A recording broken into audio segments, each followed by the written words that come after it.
주님께서 교회는 세상의 빛이요 또 소금이라 말씀하셨습니다. 여러분, 빛은 어둠을 밝힙니다.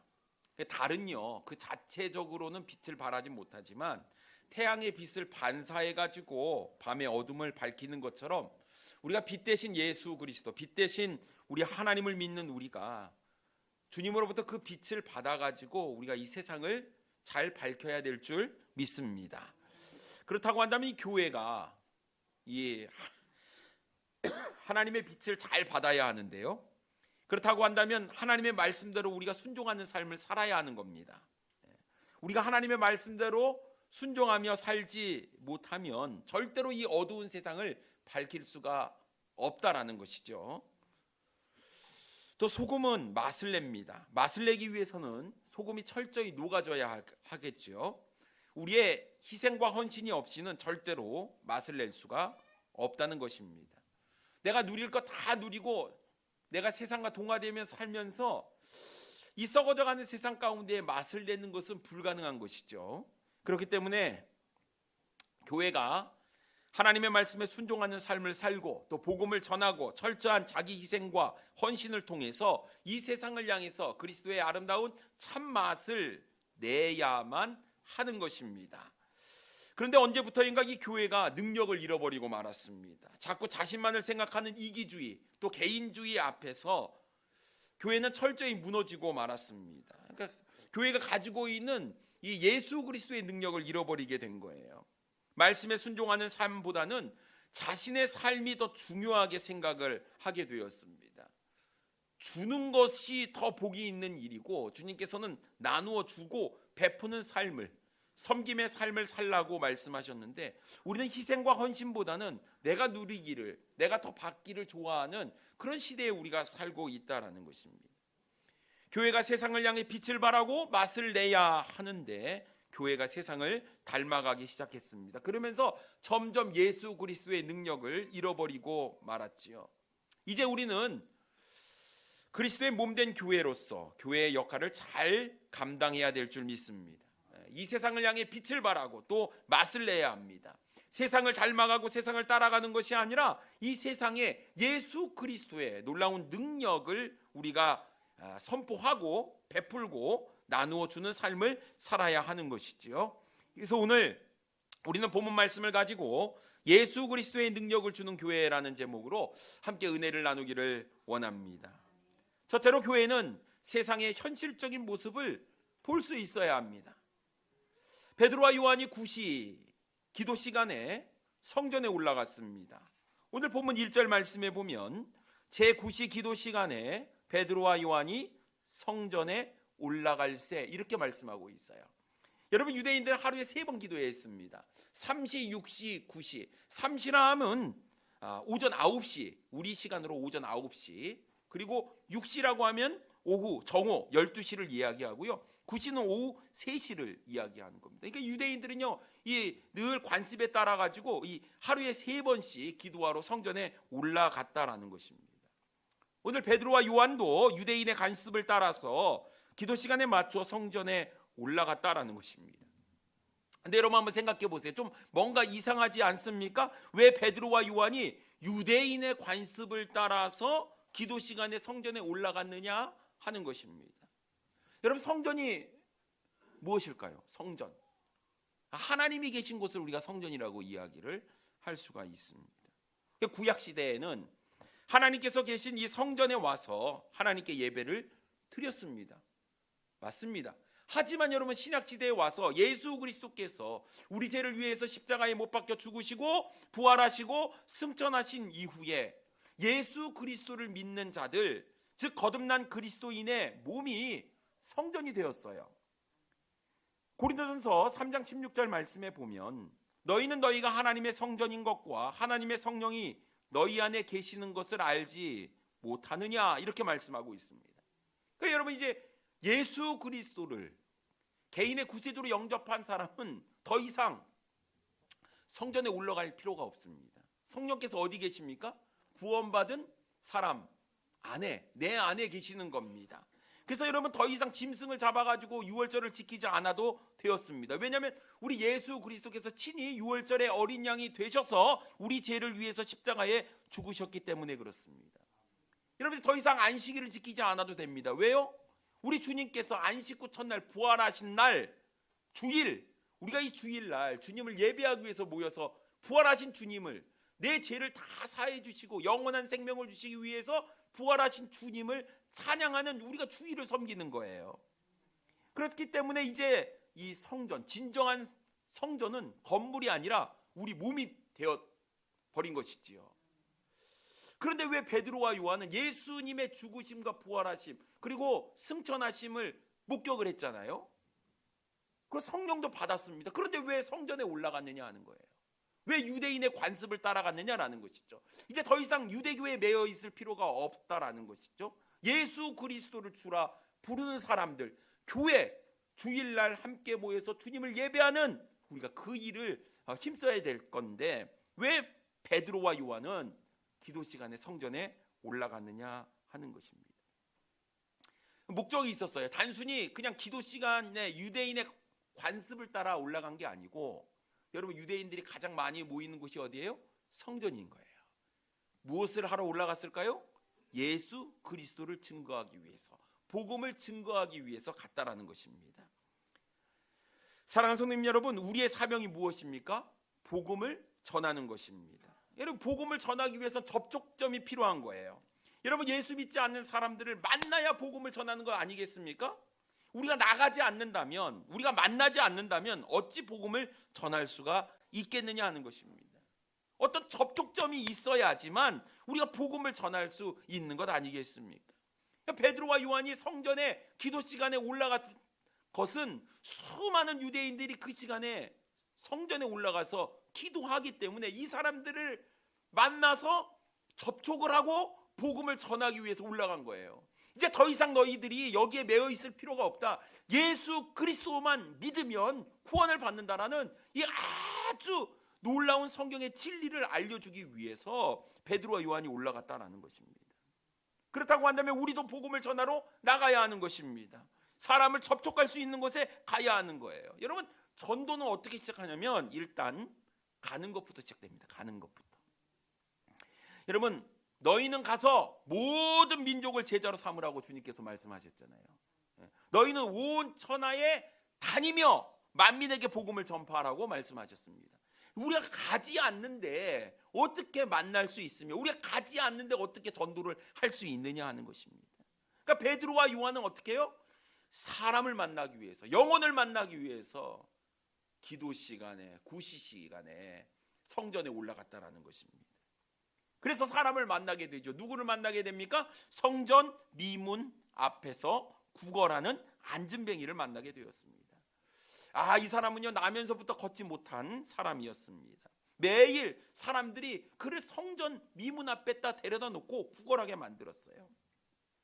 2절 말씀에 보면요, 나면서 못 걷게 된 이를 사람들이 메고 오니 이는 성전에 들어가는 사람들에게 구걸하기 위하여 날마다 미문이라는 성전문에 두는 자라라고 말씀하고 있습니다. 그 이사 안진뱅이는 뭐 했을까요? 구걸했다고 그랬습니다. 구걸했어요. 사람들이 안진뱅이를 성전 미문에 둔 이유가 있습니다. 많은 사람들이요 하루에 3번씩 기도하기 위해서 올라가잖아요.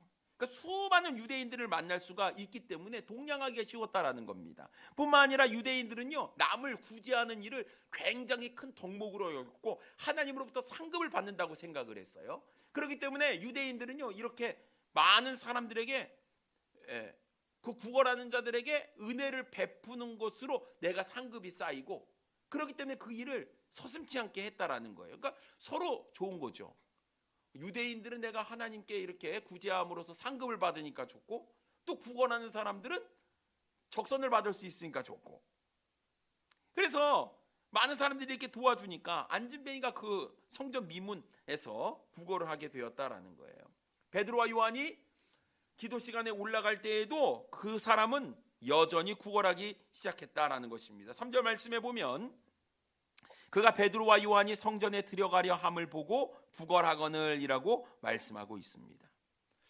자, 문제는요, 어느 누구도 이 구걸하는 안진뱅이를 주목해서 쳐다보지 않았다라는 거예요. 수많은 사람들이 있는데 그 중에 구걸하는 사람이구나 하고 그냥 동전 몇 푼 던져주는 것으로 내 할 일을 다 끝냈다라고 생각을 했다라는 것입니다. 그런데 베드로와 요한은 어떻게 했냐면 구걸하는 안진뱅이를 주목하여 봤다고 성경은 기록하고 있습니다.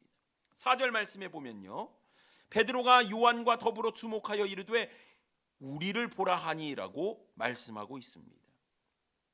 여러분, 어느 누구도 구걸하는 그 안진뱅이를 구제의 대상으로만 보았지 사랑과 관심의 대상으로는 보지 않았다라는 거예요. 대부분의 사람들은 그냥 그래 내가 하나님께 상을 얻는 거야 그러면서 그냥 적선해 주는 것으로 끝쳤지 그들을 주목하고 진정한 그들의 필요가 무엇인지를 보지 않았다라는 거예요. 하지만 베드로와 요한은요, 다른 사람들과는 달리 그의 필요, 그의 상황, 그의 상태를 주목해서 보았다라고 성경 기록하고 있는 거예요. 여러분, 우리가 이 세상을 그냥 보는 게 아니라 주목해서 볼 필요가 있습니다. 지금 세상에 일어나는 이 현실, 세상 사람들이 이 진리를 모르고 살아가는데 여러분, 그 사람들의 진정한 필요가 무엇인지를 우리는 볼 수 있어야 하는 것이죠. 근데 여러분, 우리가 그들의 필요를 보지 않으니까 어쩌면 우리가 복음을 전하지 못하는 것이 아닐까 싶습니다. 그들의 필요가 무엇입니까? 여러분, 그저 이 세상 사람들은요, 안진뱅이처럼 돈, 내 인생에 돈이 최고야 하면서 살아가잖아요. 그래서 수많은 사람들, 인생을 많이 경험한 사람들은요, 돈이 최고가 아니다 이렇게 얘기를 하잖아요. 또 돈 많은 사람도 돈을 더 받으려고 또 얼마나 노력을 많이 합니까? 가난한 자도 돈, 부자들도 돈 하고 있는데, 여러분, 돈 하고 있는 이런 세상 사람들의 모습, 그것이 진정한 행복을 주는 것이 아님에도 그들은 모르니까 돈이 최고라고 살아가고 있다라는 사실이지요. 오늘의 안진뱅이도 그렇습니다. 주목하여 베드로와 요한이 그 안진뱅이를 보고 우리를 보라 이렇게 이야기했을 때 아마 그는 우리를 보라고 얘기하는 이 사람들이 나에게 이번에 좀 많은 적선을 해줄까 하는 기대감으로 쳐다봤던 것 같아요. 5절 말씀에 보면요, 그가 그들에게서 무엇을 얻을까 하여 바라보거늘 이라고 말씀하고 있습니다. 무엇을 얻을까 생각하고 바라봤겠습니까? 돈이죠, 돈. 그래, 저 사람이 우리를 보라 이렇게 얘기하니까 한두 푼이 아니라 한 10푼 주지 않을까 막 이런 생각을 했던 것 같아요. 얼마나 많은 사람들이 착각 가운데 오해하며 살아가는지 모릅니다. 돈 있으면 만사형통이다, 돈 앞에 장사가 없고 돈이 최고다라고 생각을 하는 것 같습니다. 근데 여러분, 이 돈이 우리의 삶을 정말 행복하게 만드냐 하는 거예요. 이 돈이 안진뱅이를 진정으로 기쁘게 할 수 있느냐 하는 것입니다. 물론 지금 삶의 어떤 그 어려움을 극복하거나 또 생명을 연명하는 데는 도움을 줄 수가 있겠지만 과연 이것이 궁극적인 해결책이 되느냐는 거예요. 아니잖아요. 아닙니다. 그런데도 사람들은 모든 것을 무엇에 결부를 시켜갖고 생각을 합니까? 돈에 결부를 시켜서 생각을 하는 겁니다. 저는 이렇게 생각을 합니다. 이것은 철저하게 사탄의 꾀임과 유혹에 넘어가 살고 있는 거예요. 성경은 이렇게 이야기합니다. 하나님과 재물을 겸하여 섬길 수 없다 이렇게 얘기를 해요. 우리가 하나님을 섬기지 못하게 만드는 것이 뭐냐? 재물이다라는 거예요. 돈이라는 거예요.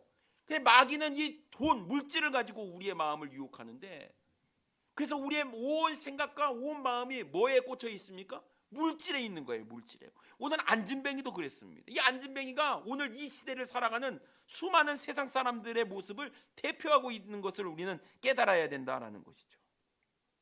과연 이 세상 사람들이 추구하는 돈이 그의 인생에 있어서 이 땅에서 인생을 행복하게 만들어줄 수는 있을지 모르겠지만 그것이 진정한 행복이냐 하는 것이지요.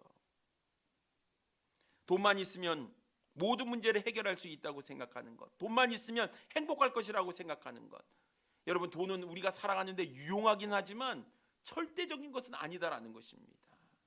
여러분, 우리가 잘 아는 찬양 있지 않습니까? 사람을 보며 세상을 볼 땐 뭐가 없습니까?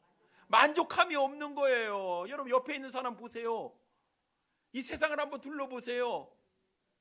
사람의 만족함이 있는 게 아니라 예수 그리스도 안에 만족함, 예수 그리스도께서 주시는 영원한 생명의 진정한 행복이 있는 줄 믿습니다.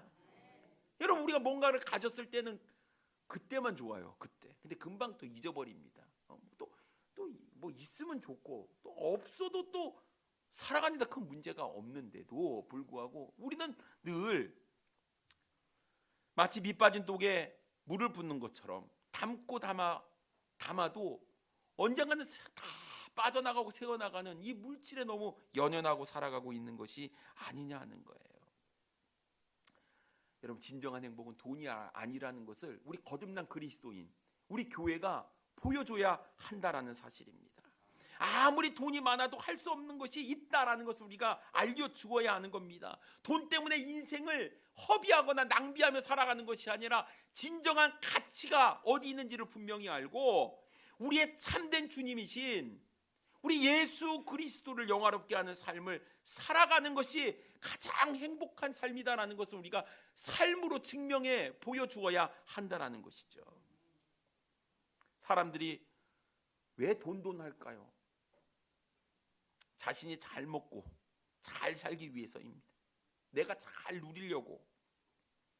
그런데 디모데전서 6장 10절 말씀해 보니까 돈을 사랑함이 일만하게 뿌리가 되나니 이것을 탐내는 자들은 미혹을 받아 믿음에서 떠나 많은 근심으로써 자기를 찔렀도다라고 말씀하고 있습니다. 여러분, 돈은 중립적인 거예요. 돈을 잘 사용하면 굉장히 가치 있고 유용하게 사용할 수 있는 것입니다. 무엇이 문제라고요? 돈을 사랑하는 것이 문제라고 성경은 이야기하고 있습니다. 돈을 너무 사랑하니까 어떻게 됩니까? 일만 악의 뿌리가 이 돈을 사랑하는 것으로부터 나온다라고 성경은 이야기하고 있어요. 하지 말아야 될 일을 하고 해서는 안 된 일을 생각하게 하는 것, 이것은 바로 돈이 주는 폐해다라는 것입니다. 결국 어떻게 됩니까? 돈 하다가 믿음에서 떠나서 많은 근심으로써 자기를 찔렀다고 성경은 이렇게 이야기하고 있어요. 히브리서 13장 5절 말씀해 보니까 돈을 사랑하지 말고 있는 바를 족한 줄로 알라. 그가 친히 말씀하시기를 내가 결코 너희를 버리지 아니하고 너희를 떠나지 아니하리라 하셨느니라 라고 말씀하고 있습니다. 돈을 사랑하지 말고 있는 바를 족한 줄로 알아요. 하나님께서 나에게 주신 것을 족한 줄로 알아요. 정말 가치 있는 삶이 뭐냐면 그가 친히 말씀하시기를 내가 결코 너희를 버리지 아니하고 너희를 떠나지 않겠다. 주님과 함께하는 인생이 돈이 없어도 행복한 인생이에요. 여러분, 이것을 깨달을 수 있어야 될 줄 믿습니다. 이 땅에서의 우리가 돈이 없어도 하늘의 보화를 쌓는 삶, 이 삶이 정말 가치 있는 삶인지 우리가 깨달아야 될 줄 믿습니다. 인생의 참된 가치를 모른 채 돈에 빠져 있는 세상 사람들을 보며 그들의 현실, 그들의 모습, 그들에게 진정으로 필요한 것이 무엇인지 우리는 제대로 볼 수 있어야 합니다. 그래, 여러분, 세상을 좀 눈을 크게 뜨고 주목해서 보십시오. 믿음의 눈으로 보십시오. 세상 사람들이 무엇을 추구하며 살아가는가? 이것이 참된 행복이라고 잘못 착각하며 살아가는 그 사람들에게 진정한 행복은 예수 그리스도 안에 있다라는 것을 우리가 증명해내는 삶을 살아야 된다라는 사실입니다. 그래서 여러분, 우리는 그 사람들, 안진뱅이를 향해서 베드로가 우리를 보라라고 이야기했던 것처럼 우리도 당당하게 우리의 삶을 통해서 정말 가치 있는 삶, 진정한 행복이 무엇인지를 우리를 보라라고 이야기할 수 있어야 하고 우리의 삶으로 그러한 것을 증명해낼 수 있어야 한다라는 것입니다. 나의 인생을 송두리째 바꾸어 버리고 영원한 불못에 들어갈 수밖에 없는 내 자신에게 영원한 생명을 주신 주님과 함께 사는 인생, 이것이 정말 복된 인생이요, 행복한 인생이요. 사람들에게 당당히 우리는 이야기할 수 있어야 됩니다. 내가 왜 이렇게 행복한 줄 아냐? 내 안에 살아계신 예수 그리스도가 있기 때문에, 그분이 나에게 영원한 생명을 주셨기 때문에 내가 그래서 행복하다라고 우리는 당당하게 이야기할 수 있어야 될 줄 믿습니다. 여러분, 세상 사람들을 보십시오. 우리가 세상 사람들을 따라가는 것이 아니라 그들에게 진정한 가치가 무엇인지 우리가 보여줄 수 있는 우리 사랑하는 성도님들 되기를 원합니다. 두 번째로, 교회는 그리스도의 능력을 나누어 주어야 합니다. 베드로가 우리를 보라라고 이야기했을 때 안진뱅이가 봤지요? 무엇을 기대하면서 봤다고요? 돈일 거예요. 그런데 베드로가 이 안진뱅이의 기대를요 한순간에 무너뜨려 버렸습니다. 왜냐하면 은과 금은 내게 없다 이렇게 얘기를 했어요. 뭐 줄 줄 알고 쳐다봤는데 없대요, 없대. 6절 말씀 보겠습니다. 베드로가 이르되 은과 금은 내게 없거니와 내게 있는 이것을 내게 주노니 나사렛 예수 그리스도의 이름으로 일어나 걸으라 이렇게 이야기를 합니다. 베드로는 은과 금이 없었어요. 그렇지만 베드로가 가진 것이 있었습니다. 그게 무엇이었습니까? 나사렛 예수 그리스도의 이름의 능력이었습니다.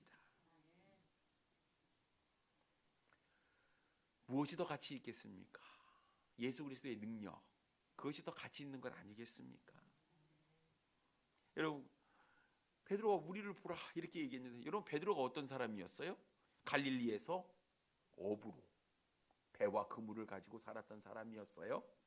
그가 무엇을 자랑했겠습니까? 나 배 좋은 배 있어? 이거 자랑했겠죠. 나는 고기 잡는데 일가견이 나의 이 노하우가 있어. 그래서 자기의 인생에서 뻐기면서 아마 자랐던 사람이었을 것 같습니다. 베드로의 성격이 그랬잖아요. 적극적이었습니다. 최선의 노력을 다했던 사람인 것 같아요.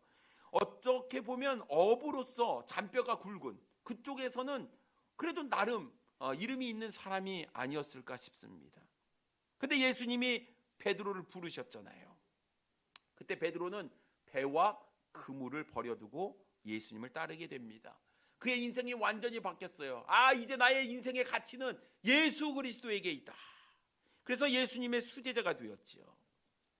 그런데 여러분 베드로가 이런 고백을 했잖아요. 생명의 말씀이 주께 있는데 내가 어디로 가겠나이까? 내가 주와 함께 죽을지언정 내가 절대로 주님을 부인하지 않겠습니다.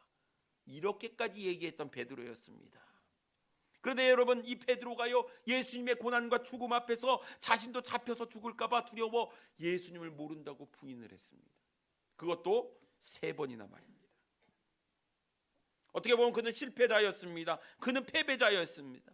실패한 인생, 패배한 인생, 절망 가운데 빠져서 다시 고기나 잡으러 가야지 하고 다시 갈릴리 바다로 돌아가서 밤새 고기를 잡는 거예요. 그런데 우리 주님이 베드로를 찾아오셔요. 실패한 베드로, 절망 가운데 빠진 그 베드로에게 다시금 용기를 주시고 인생의 의미를 부여하시고 다시 사명을 주잖아요. 내 양을 먹이라, 내 양을 치라. 주님께서 이 베드로를 다시 불러주셨다라는 것입니다. 베드로가 이 안진뱅이를 보면서 이렇게 이야기합니다. 당신 내 과거를 아십니까? 나는 배신자요, 나는 실패자였습니다. 나의 실패와 아픔을 압니까? 나의 절망과 나의 좌절을 압니까?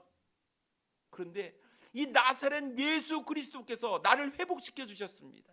내 인생을 변화시킨 그 주님 예수 그리스도는 당신이 어떤 좌절과 절망 가운데 있다 할지라도, 비록 당신이 나면서부터 안진뱅이라고 할지라도, 아름다운 성전 미문 앞에 앉아서 초라하게 구걸하는 인생일지라도 당신의 인생을 근본적으로 바꿔주실 분, 그분은 바로 예수 그리스도이십니다. 우리를 보라, 나를 보고 내 안에 살아서 역사하시는 예수 그리스도의 능력을 믿으십시오. 이것이 베드로의 복음 전함이었습니다. 예수 그리스도의 이름으로 일어나 걸으라는 의미가 바로 이런 의미가 아닐까요? 사랑하는 성도님 여러분, 오늘 말씀은 우리가 무엇을 추구해야 할지 분명히 보여주고 있습니다. 세상은 음과 금을 추구하지만 교회는 그리스도를 추구하는 것입니다.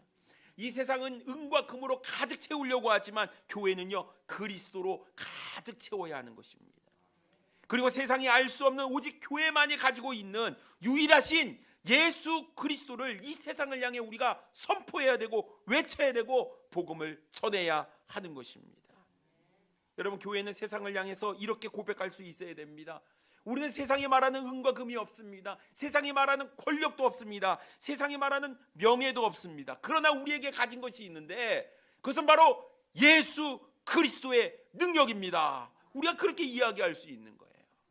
우리는 그분의 이름을 줄 수가 있습니다. 우리는 예수 그리스도의 능력을 여러분에게 줄 수 있습니다. 예수 그리스도야만이 우리에게 영원한 생명을 주시고 참된 만족과 행복을 주실 수 있는 분임을 우리가 전해야 하는 것이지요. 그런데 안타깝게도 어느 때부터인지 교회가 세상을 닮아가기 시작했습니다. 교회가 언제부터 세상 사람들처럼 은이나 금을 추구하기 시작했어요. 여러분, 교회도 부자가 대접을 받는 시대가 도래했습니다. 교회가요 재정을 불리기에만 급급해졌습니다. 멋진 예배당, 각종 프로그램, 각종 부대시설, 지역사회 봉사, 구제, 복지, 여러분 등등 사람들의 마음을 움직이기 시작했지요. 사람들은 점점 더 다양한 요구를 하기 시작했고, 교회는 발빠르게 그런 사람들의 마음을 충족시켜 주기 시작했습니다. 그래서 어떤 교회는 이것도 하고 저것도 한다. 이 교회 참 좋다. 이렇게 이야기를 하는데, 그래서 여러분 전도 집회를 하면 각종 연예인을 초청합니다. 찬양을 해도 트로트 이 찬양이요 하나님을 영화롭게 하는 게 찬양 아니겠습니까? 그런데 언제 내가 춤추고 하면서 좋아가지고 여러분 누가 좋아하는 겁니까? 이게 하나님이 기뻐하시는 거예요? 내 스트레스 푸는 거예요? 여러분, 우리가 분명한 본질을 알아야 될 텐데요. 내가 기쁘고 내가 즐겁고 내 만족, 내 유익, 나의 어떤 허전함을 채워주는 것으로 만족하는 인생이 아니라, 교회는 예수 그리스도가 드러나야 되고 교회의 사명은 예수 그리스도를 증거하는 일이 되어야 하는 것이죠. 여러분, 한국 교회가 무너졌다 이렇게 이야기를 하고 있는데, 정말 여러분 교회가요 무너지고 타락하고 있습니다. 영성을 잃어버리고 있습니다. 주님은 교회를 위해서 자신의 생명까지 내어주었지만, 교회는요 주님을 위해서 조금도 자신의 것을 내어놓지 않는 거예요. 헌신하지 않고 희생하지 않는 겁니다. 여러분, 교회는 은과 금이 많으면 안 됩니다. 교회는 세상의 화려함으로부터 멀어져야 하는 것입니다. 물질이 있는 곳에 마음이 있는 거예요. 물질이 있는 곳에 다툼이 있는 거예요. 그래서 여러분, 교회는 자꾸 쌓아두는 것이 아니라 흘려보내야 되는 겁니다. 그래서 복음 전도를 위해서, 선교를 위해서 여러분 우리가 아낌없이 투자를 할 때 하나님께서 우리 교회를 통해서 놀라운 구령의 역사가 일어나고, 잃어버린 영혼들이 예수 그리스도를 발견하고 영원한 생명을 얻는 이 놀라운 일, 이 사명을 우리 교회가 잘 감당해야 된다라는 것이지요. 여러분, 교회는요 무엇을 보여줘야 되겠습니까? 요즘 전도가 어렵잖아요. 왜냐하면 이미 우리가 가진 것들이 너무 많아요. 풍족해요. 전에는 교회에 오면 뭐라도 재밌고 그랬는데 이제 세상 것이 더 재밌어졌습니다. 우리가 승부수를 띄울 거는 세상적인 어떤 요소가 아니라 뭐예요? 복음이다라는 사실입니다. 안진뱅이에게 돈 주고 구걸해서 평생 40년 동안 구걸하며 산 인생, 근데 돈이 여전히 최고라고 생각했던 이 안진뱅이에게 베드로가 무엇을 줬습니까? 예수 그리스도의 이름의 능력을 주었어요. 안진뱅이, 그리스도의 능력을 받은 이 안진뱅이는 어떻게 되었습니까? 8절 말씀 보겠습니다. 뛰어서서 걸으며 그들과 함께 성전으로 들어가면서 걷기도 하고 뛰기도 하며 하나님을 찬송하니라고 말씀하고 있어요. 한 번도 서지도 못하고 한 번도 걷지도 못하고 뛰지도 못했던 이 안진뱅이가 뛰어 서서 걸으면서 한 행동이 뭡니까? 하나님을 찬송했다. 여러분, 이것이 예수 그리스도의 능력입니다. 만약 베드로가 은과 금을 주었다면 얼마나 줄 수 있었겠습니까? 또 안진뱅이가 누구를 높이겠습니까? 그저 몇 푼 준 베드로를 높였겠지요. 하지만 그가 예수 그리스도의 능력을 받으니까 하나님을 찬양하는 겁니다. 하나님께 영광을 돌렸다라는 것입니다. 더 놀라운 것은 모든 사람들이 구걸하던 이 안진뱅이가 걷는 것과 하나님을 찬송하는 것을 보고 어떤 반응이 일어났을까요? 9절과 10절 말씀 보겠습니다. 모든 백성이 그 걷는 것과 하나님을 찬송함을 보고 그가 본래 성전 미문에 앉아 구걸하던 사람인 줄 알고 그에게 일어난 일로 인하여 심히 놀랍게 여기며 놀라니라라고 말씀하고 있습니다. 도대체 이 안진뱅이에게 어떤 일이 일어난 것일까요? 나면서부터 걷지 못했던 안진뱅이가 어떻게 서서 걷고 뛸 수 있었을까요? 여러분, 놀랍죠. 분명히 내가 하루에 3번씩 기도하러 올라갈 때마다 본 사람이었거든요. 40년 동안 그 자리에서 계속해서 구걸만 했던 사람이었거든요. 근데 그가 일어나서 성전에 들어오면서 그가 서서 걷고 뛰고 하나님을 찬양하고 있는 겁니다. 여러분, 이것이 바로 예수 그리스도의 능력인 것입니다. 세상이 줄 수 없는 것, 그것을 예수 그리스도께서 주신다니까요. 그렇다면 우리가 무엇을 줘야 될 것 같습니까? 예수 그리스도를 주어야 되는 겁니다. 우리가 사람을 만나면 무엇을 증거해야 됩니까? 예수 그리스도를 증거해야 하는 것입니다. 여러분, 예수 그리스도는 우리의 삶의 문제, 건강의 문제뿐만 아니라 우리의 영혼의 문제까지도 해결해 주시는 분이다라는 거예요. 자, 이야기가 이렇게 끝나면요, 뭐가 좀 잘못된 것 같지요. 그럼 병 고침으로 끝나느냐? 우리가 이렇게 결론을 지을 수 있을 것 같은데, 여러분, 이 일을 통해서 예수 그리스도께서 진정한 하나님이시다라는 것을 선포하며 베드로가 무엇을 이야기합니까? 19절 말씀 보겠습니다. 그러므로 너희가 회개하고 돌이켜 너희 죄 없이 함을 받으라. 이같이 하면 새롭게 되는 날이 주 앞으로부터 이를 것이오라고 말씀하고 있어요. 결국 베드로가 무엇을 전하기를 원했어요? 복음을 전하기를 원했어요. 너희가 회개하고 돌이켜서 죄 없이 함을 받아야 된다. 이것을 증거하기 위해서 안진뱅이의 병을 고쳐줄 뿐만 아니라 이제 복음을 전했다라는 거예요. 여러분, 그 뒤에 쭉 이야기를 보게 되면 사도행전 4장 12절에 보면 뭐라고 이야기합니까? 다른 이로서는 구원을 받을 수 없나니 천하 사람 중에 구원을 받을 만한 다른 이름을 우리에게 주신 일이 없음이라 하였더라 라고 이야기를 하고 있습니다. 이 놀라운 일이 누구로부터 이루어졌다고요? 예수 그리스도로부터. 다른 이로서는 구원을 받을 수가 없다. 천하 사람 중에 구원을 받을 만한 다른 이름을 우리에게 주신 일이 없다. 오직 예수 그리스도만이 가능하다라고 복음을 전했던 것을 우리가 알 수가 있는 겁니다. 그렇습니다. 사랑하는 성도님 여러분, 예수 그리스도의 능력은 단순히 병 고치는 능력이 아니라 우리의 죄의 병, 영혼의 질병을 송두리째 고칠 수 있는 분이 우리 예수 그리스도의 능력인 줄 믿습니다. 사랑하는 성도님 여러분, 이제 우리는 예수 그리스도의 능력을 나누어 줘야 돼요. 단순히 은과 금을 나눠주는 것으로 만족하는 인생이 아니라 우리의 영혼을 살리시는 전능하신 예수 그리스도의 능력을 나누어주는 삶을 살아야 되는 겁니다. 그것이 우리의 사명이에요. 그것이 우리 교회가 이 땅에 존재하는 분명한 이유인 줄 믿습니다. 그렇다고 한다면 영혼을 사랑해야 돼요. 여러분, 이 세상을 보십시오. 수많은 사람들이 복음을 듣지 못해서 풀못으로 들어간다니까요. 여러분, 보이십니까? 보이세요? 우리가 영혼을 구령하기 위해서는 예수 그리스도를 전해야 됩니다. 예수 그리스도의 능력을 우리가 전해줘야 되는 겁니다.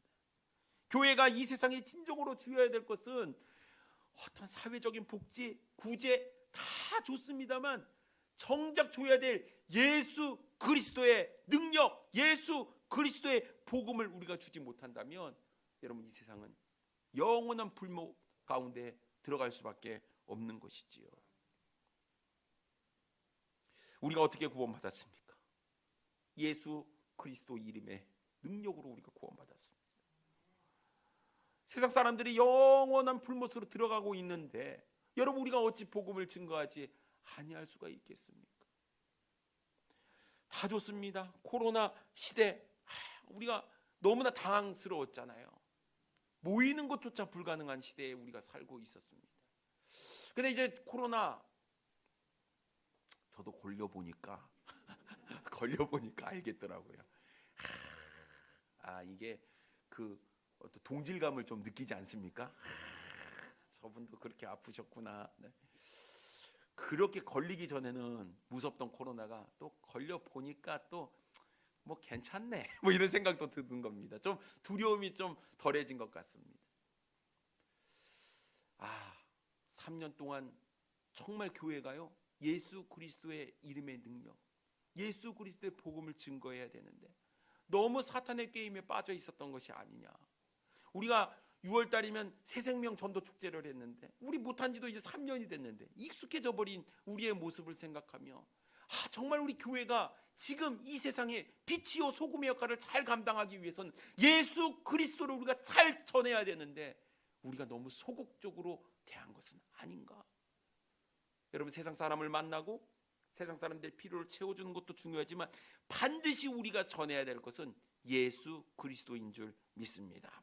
사랑하는 성도 여러분, 이제 우리가 움츠렸던 우리의 가슴을 좀 펴시고 당당하게 이 세상 사람들에게 우리가 예수 그리스도를 증거해야 되지 않겠습니까? 교회만이 줄 수 있는 거예요. 교회만이 할 수 있는 것, 그것이 바로 예수 그리스도의 복음인 줄 믿습니다.